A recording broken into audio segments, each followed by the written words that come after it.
Hello, I am Kevin Anderson, And I'm Adam Okada. and we are clinical educators and hosts of the Ask the Educator podcast, brought to you by Healthmark, a Getting a company.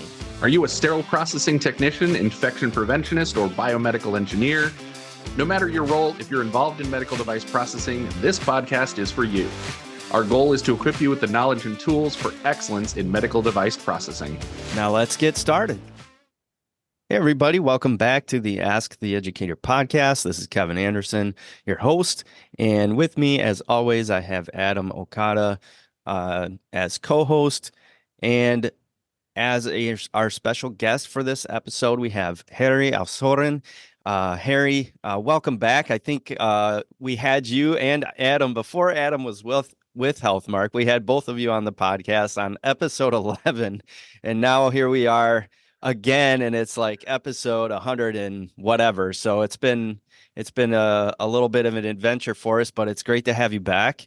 One of the things that our listeners may not know is that you were recently on one of our international webinars, providing education. And that's what we want to do, is we want to kind of provide in this podcast episode a little bit of a broad overview of what you covered in that webinar.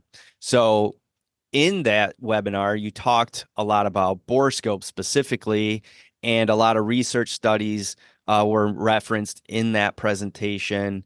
So what do you think were some of the important findings in that research regarding Borescope inspections?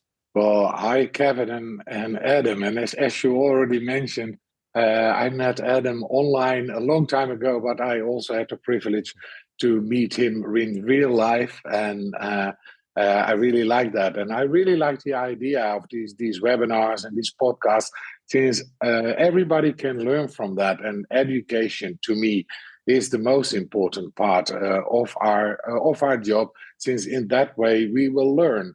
And that also means that you need to know your research that has been done, and you need to know your background and your history.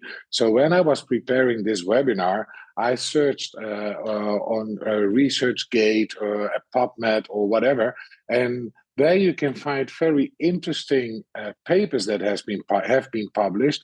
And what you see in some of the papers is that patient infections related to contaminated endoscopes were discovered. And not only once, it happened several times already. And even in 2024, there was an interesting publication that had the title, "Is Biofilm Accumulation on Endoscope Tubing a Contributing Failure is it contributed to the failure of the cleaning and decontamination process?"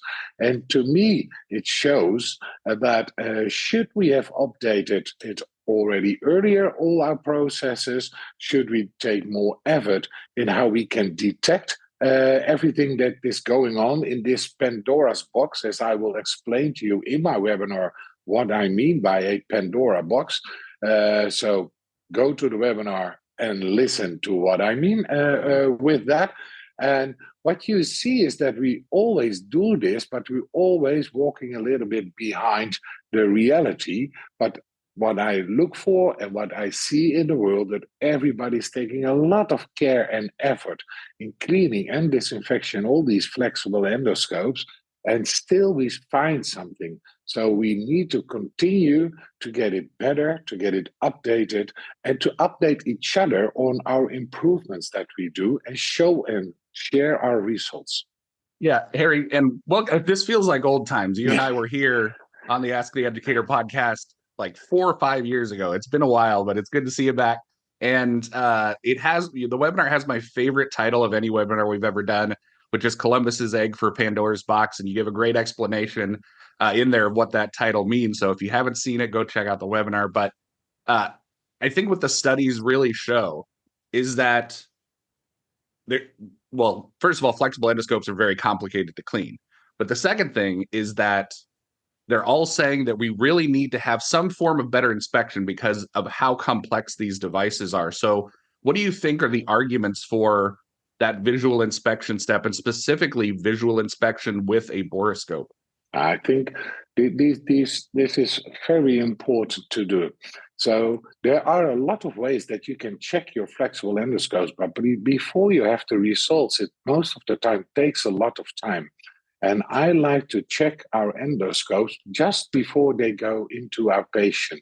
So to a patient-ready endoscope, because that means that we have finished all our procedures and it should be cleaned and disinfected to be safe to go into our patient.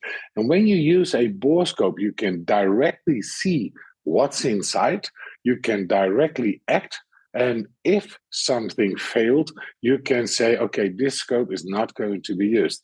If you would do it by a culturing method, which is also a very important measurement that you have to take, but if you do it like that, it will take you 2, 3, maybe 4 days before you get a result. And then you have to wash your flexible endoscope over again or reprocess it again after you did your culturing. And we all know as well that if you do a reprocessing, it will not be very good for your endoscope. So it will possibly damage it a little bit or tear it a little bit, etc., etc. So for the health of your endoscope, this is also very important to do it. But most important for me is I can directly see what is going on in my endoscope if I see something which is not supposed to be there. The downside of a borescope is that you won't see microorganisms because we all know you cannot see these things. So culturing or whatever other method that you plan to use or that the IFU states you that you have to use is very good. You should do this in addition with a borescope. One thing I like to think about when it comes to borescoping the scope is, people generally accept that, some diagnostic and procedural things can be done with an endoscope on human beings, but we have not been able to look inside of the scope until recently with a borescope, and you're doing the same thing. You're using that direct visualization to diagnose whether or not that scope is safe for patient use, and it makes perfect sense to me, the way you put it like that. It's that direct visualization, and thankfully we have the technology to do that. But you had mentioned also something very interesting about culturing scopes. But when it comes to direct visualization, we're talking about looking at debris or damage or foreign objects or things like that. Obviously not to the microscopic level as a culture does, which kind of leads me to the next question, which is, what about cleaning verification tools? Because those are also there in our toolbox in case we want to try and see if something see the inside of the scope. Is it clean? Maybe something we can still find that we can't necessarily visually see, sort of like a protein residual test or ATP, that kind of thing. Do you think those tools are still important to use in conjunction with borescopic visual inspection? What do you think about that? Yeah, what I like is what you say about in conjunction with.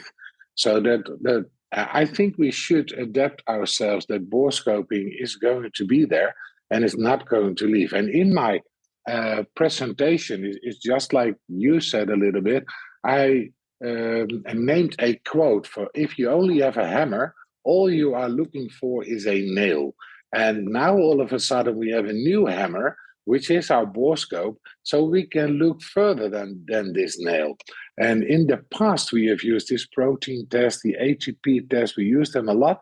And we know that amongst professionals, there is a lot of discussion. Is it a contributing factor? For example, if you're talking about ATP test, you have a lot of different companies providing this ATP test, and then you get different results. So you need to know for sure what to look for in this LLUs. And sometimes people say that even if a microorganism is already dead, which means it's not viable for a patient anymore, but if it's already dead, it still produces ATP. So it might be possible that it is a false positive. So you can discuss, but to me, everything you do to make sure that your procedure, because this is what you do, you check your cleaning and disinfection procedure if you did it right. And we all know a lot of things are still manual. And if you do it manual, there is a possibility that, for example, you, Gavin, you will be very clean in your house and maybe very clean in your endoscopes, and you do it thoroughly for, let's say, 30 minutes, and you say, this now is clean. I will do it maybe in 5 minutes, and I also say it's clean. So we both say it's clean, but there's a different outcome, I think, if we do whatever test we are going to do. So I believe, at least in culturing, but if you're going to culture your endoscope, make sure you are using the right method. If you do the brush, flush, brush method, for example, and also that you don't use saline, but you use the other media that's already there. Because my good friend Lionel Pinot, he produced some very interesting papers. He did over 90,000 culturings. So I think he knows what he is talking about. So borescoping together with culturing, for me, is very good, and everything else might help, but make sure that it's in your eye view, that you know what you are doing and you know how to interpret your results. Yeah, and you make a really good point, because it's kind of that combination. You can do visual inspection, and sometimes you don't know what you're looking for, but the culturing, the microbial surveillance, all of these things that we have at our disposal, these are scientific tools that we can use to make patients safer. So anything we can do, even if it takes longer to make that process effective, we should take that extra time to do those things. And one of the things you mentioned in the webinar also was, in addition to borescopes and visual inspection, and we have this microbial surveillance that we can do, you also talked about artificial intelligence and AI, and how the use of AI can really improve the use of the borescope. Can you talk a little bit about, kind of summarize what you talked about in the webinar about AI and what's coming? Yeah, that's no problem at all. I don't know if the listeners to this podcast have ever done a borescoping themselves, but I can show you in my webinar. I will show you some pictures of what you can see if you look inside an endoscope. And sometimes when I started to use the borescopes, I didn't even know what I was looking at. So I thought, my God, this whole endoscope is damaged or whatever. And then they said, now relax, it's supposed to be there. Even some of the markings that are from manufacturers already inside your endoscope. And I thought, uh-oh, something is wrong. So if you're going to use a borescope, make sure that you have someone who can help you in training from what you see. And then still it goes up to the interpretation of what a human eye will see. So if you are going to use artificial intelligence to help you with that, because it automatically detects, labels, and counts the differences inside the lumens of a flexible endoscope that should not be there. It overcomes guesses and interpretation. You can immediately keep a record, because after your procedure with your borescope with AI, it shows you a record of the numbers, the counts, etc., and in what place. And you can also use that in your quality management system. So this is, for me, the most important part.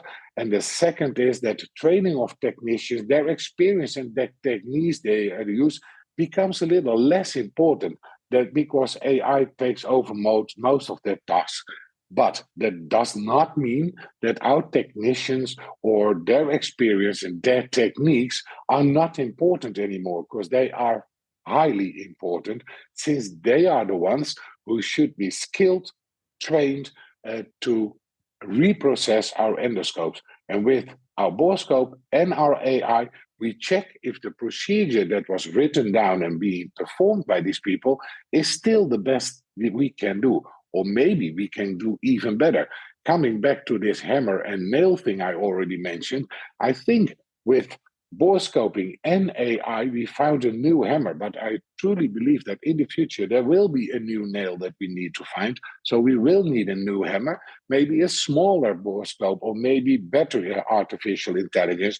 I don't know what. So I cannot look in the future, but it might help us. And I think it will help us very much to make our procedures better, to give a safe inspection of your flexible endoscopes, and to make sure that if you're going to handle over your patient-ready endoscope to be put and placed inside a patient, it is as safe as you could have done. Yeah, I can appreciate what you said there about when you first started putting borescopes and endoscopes and you weren't really sure what you were looking at.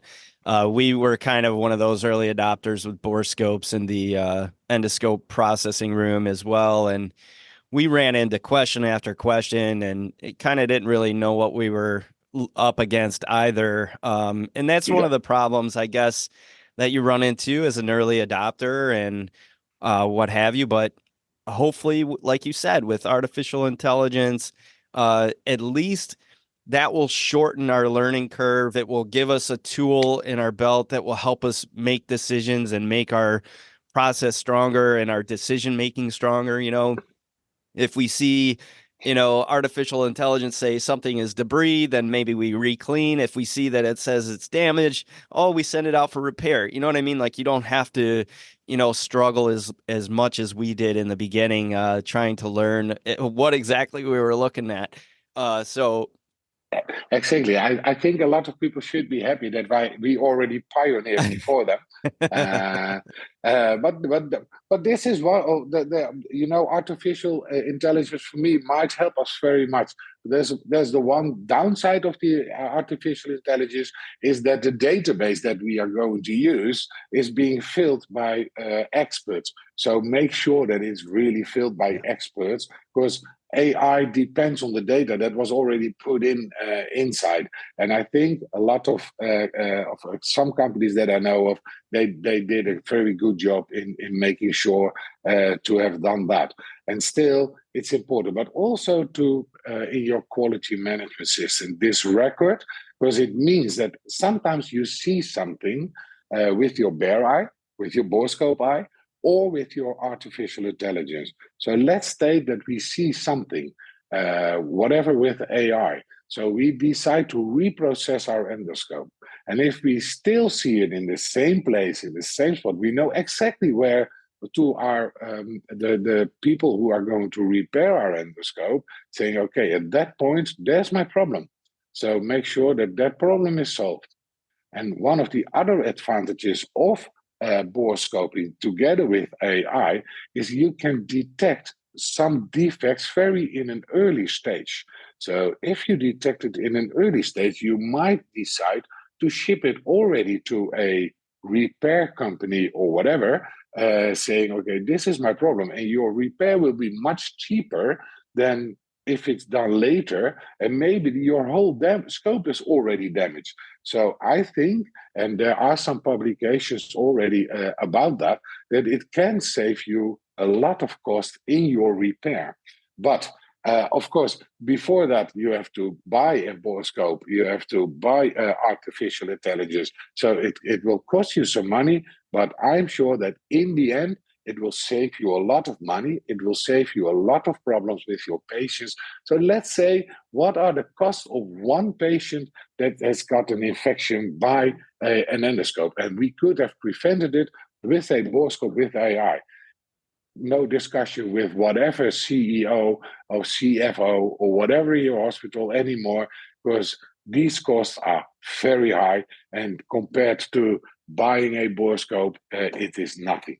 So please buy your borescope, start using it, use artificial intelligence together with that, and it will help you, it will save you a lot of money, and you can prove that you did what was best according to the possibilities that you have.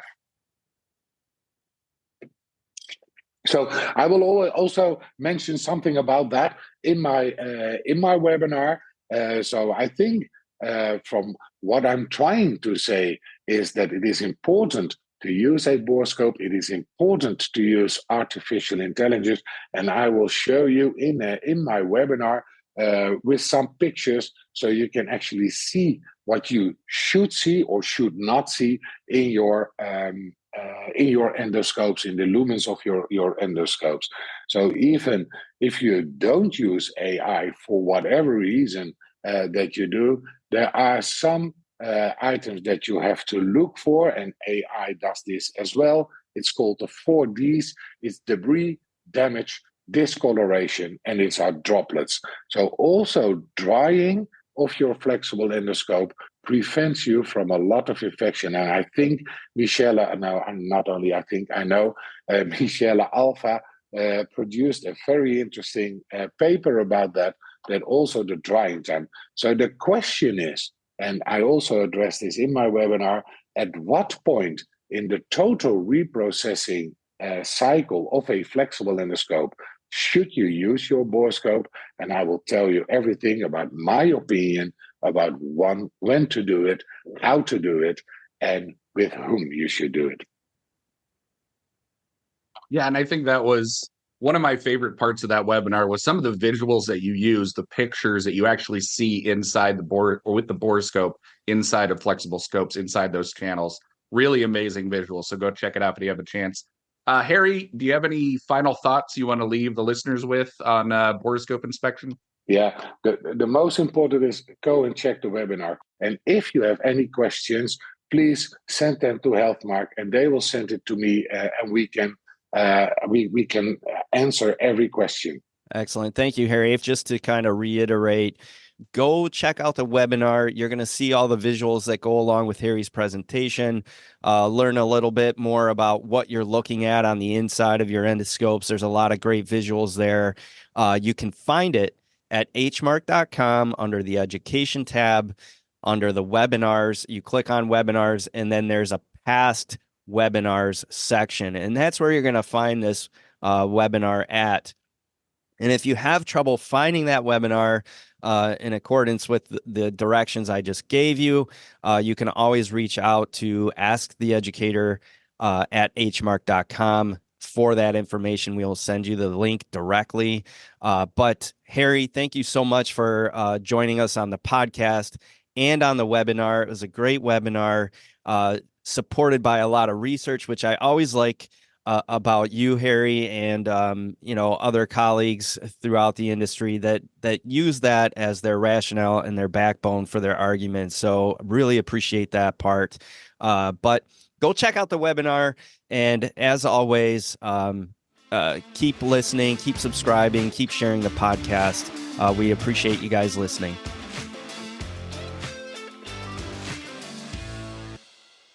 All opinions expressed on this episode are those of the presenters. This podcast is for informational purposes only. Before using any medical device, it's important to review the manufacturer's instructions for use and consult with a professional. For any questions or feedback, please reach out to us at asktheeducator@hmark.com.